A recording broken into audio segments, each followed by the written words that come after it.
my cheek edges. I don't know what. Oh, I have a pimple. It's okay. It's okay. I'm gonna still do this video. I wanted to make this video to help someone, especially during these stressful times, because oh my goodness, the world is literally ending. America is not even the center of it. There's so many things happening outside of America. Anyway, that's besides the point right now. This video was to help relieve stress so that you can find your center, find what sparks joy, just be happy overall. And even when you're feeling distressed or unhappy, you're able to find it again by knowing certain principles and certain fundamentals of life.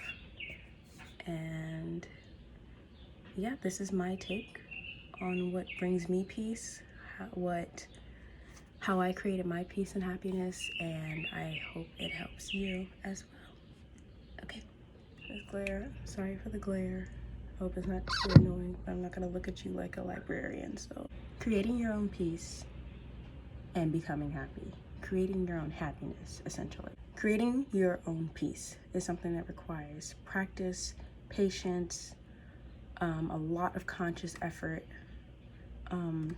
The first step for sure is to identify the problem. In my case, personally, it was knowing that I didn't feel okay on a daily basis, knowing that I wasn't okay in my current situation.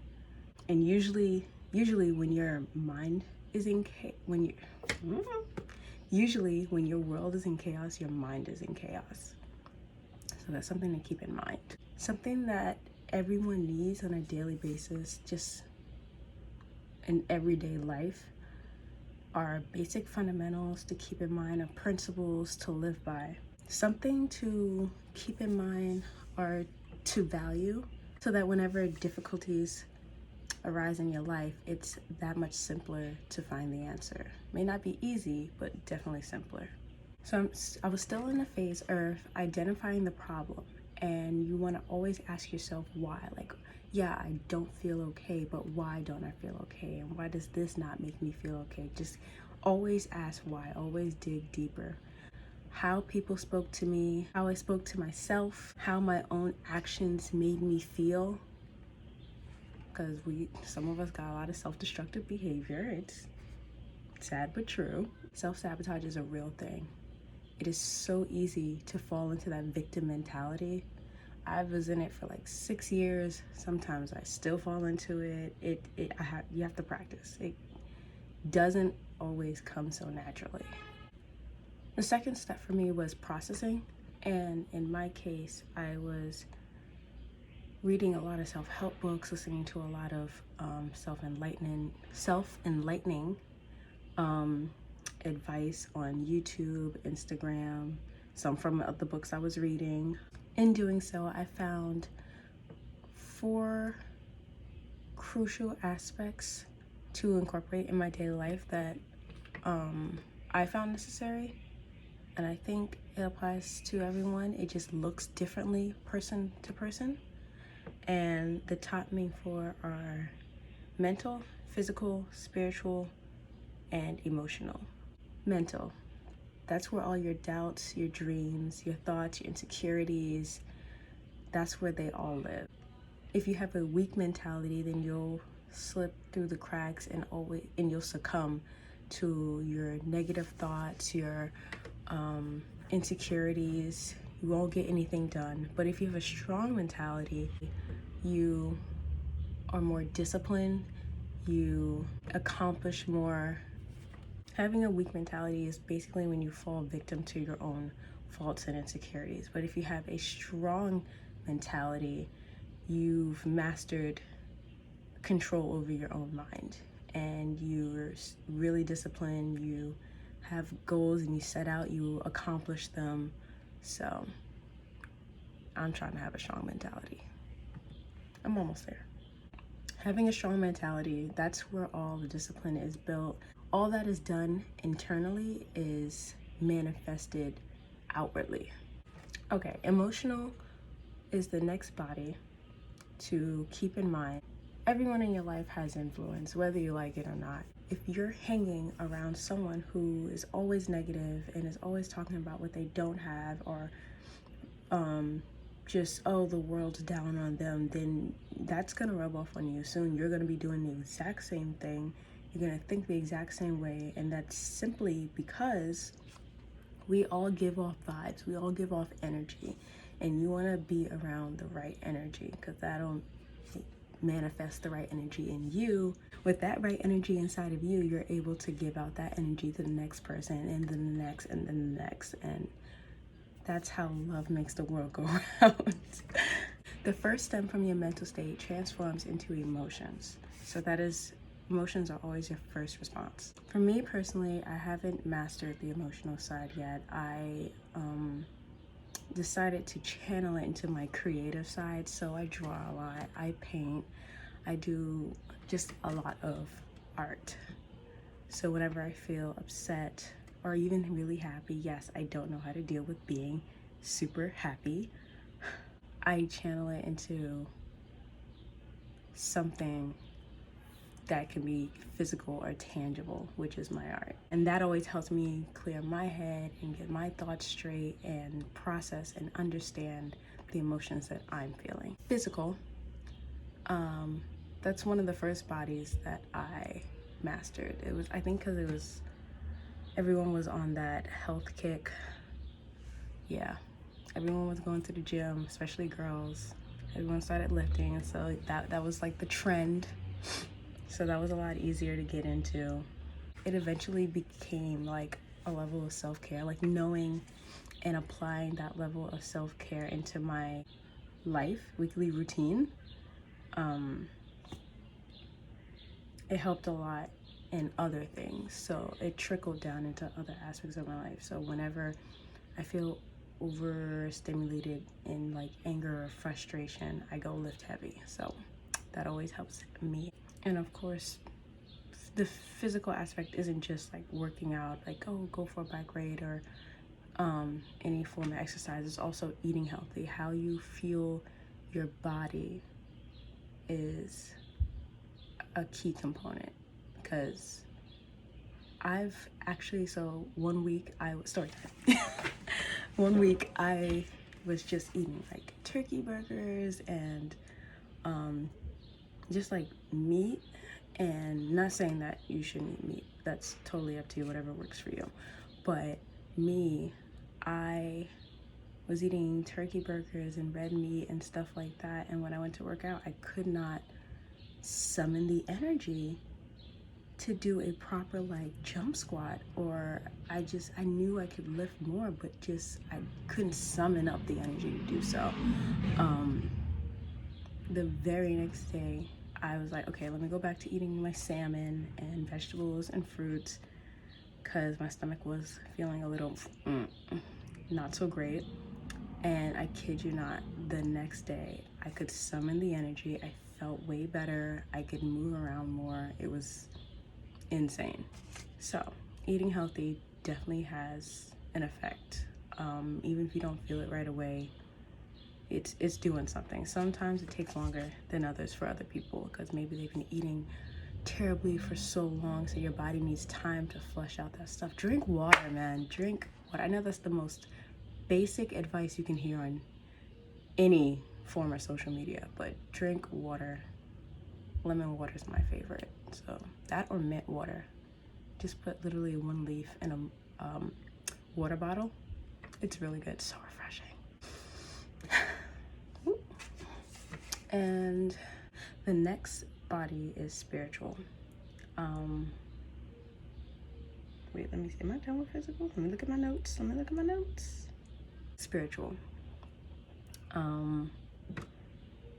That was one of the last ones I even thought of. I didn't even know about the 4 bodies until later, because this was in a time span of like 6 months. I didn't learn it. I didn't know about the bodies until like maybe the 5th and a half month of those 6 months. That makes sense? I don't know, but towards the end. And I felt like I had my schedule on check. I was going to the gym, I was eating healthy, I was creating art to properly process my emotions, which was what was working for me.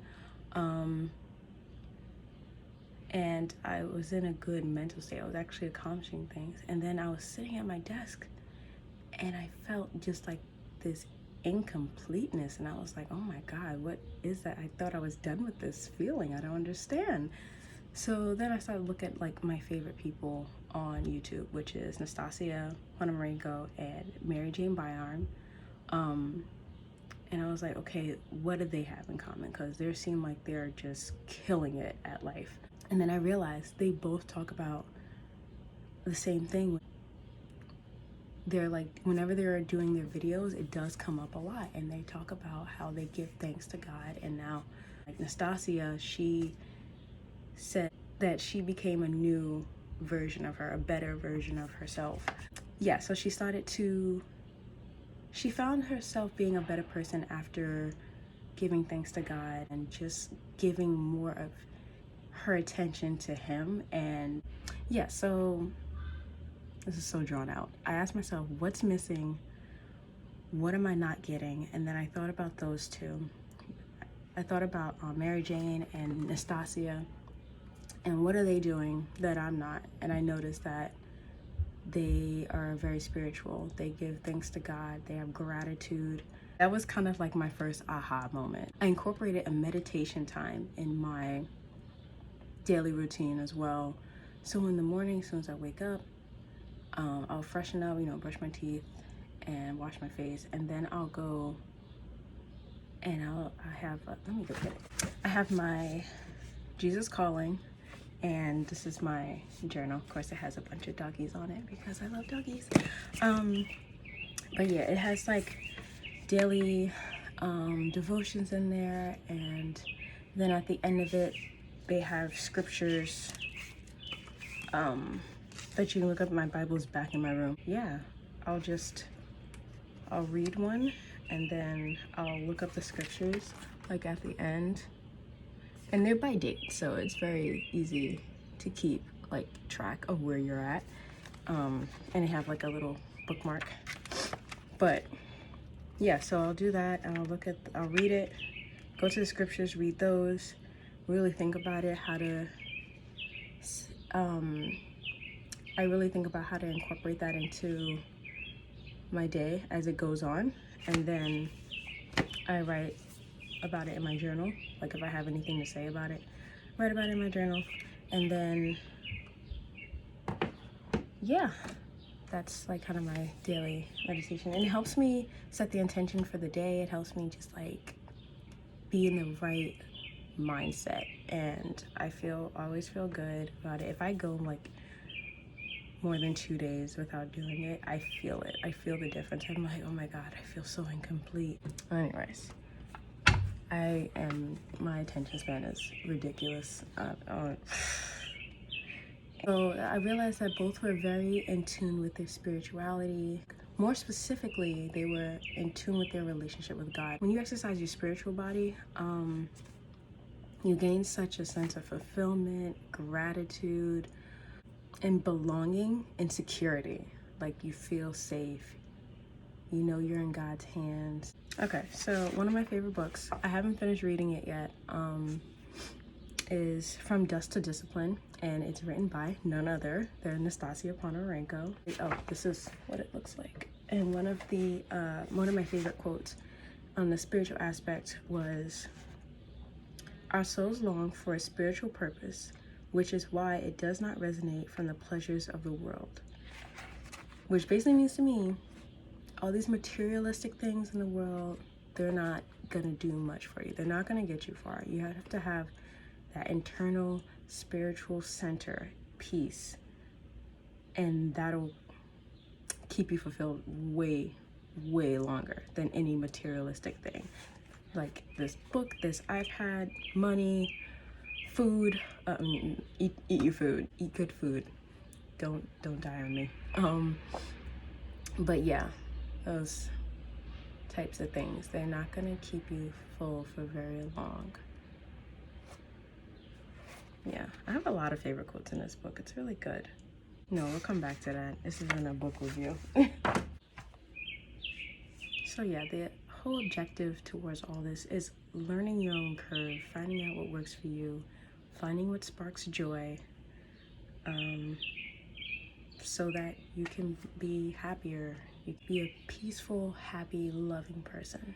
Because when you're filled with love, you have no choice but to feel the need to give out love. You can't give love if you ain't got love for yourself. That's just it. I'm sorry about the glare. It's so annoying. I don't know how to get rid of it because I wear glasses. Oh my god, this is so annoying. Maybe if I... Okay, I'm sorry.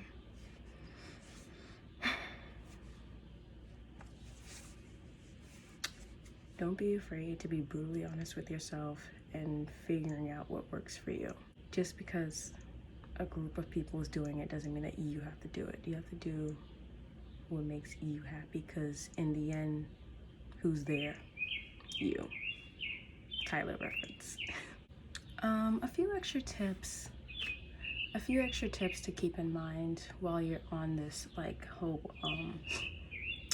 journey is to not get too caught up on perfection. Don't try to come up with, you have a routine and everything and you're like, okay, if I don't do this by the book every single day, every single week, then I won't be happy. Try to roll with the twists and turns. Like, that will definitely cause a lot less stress. I keep saying I'm sorry.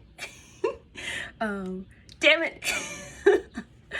Don't get hung up on the idea of perfection. Just try to find your own curve, see what works for you, go with that. I promise you'll be fine. Actually, letting go of the idea of perfection is what kind of propelled me forward a lot faster on my journey of just becoming a happier, more centered person.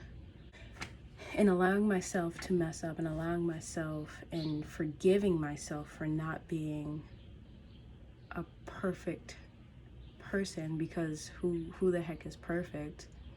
I was able to find out more what sparked joy for me, and take breaks when you need it.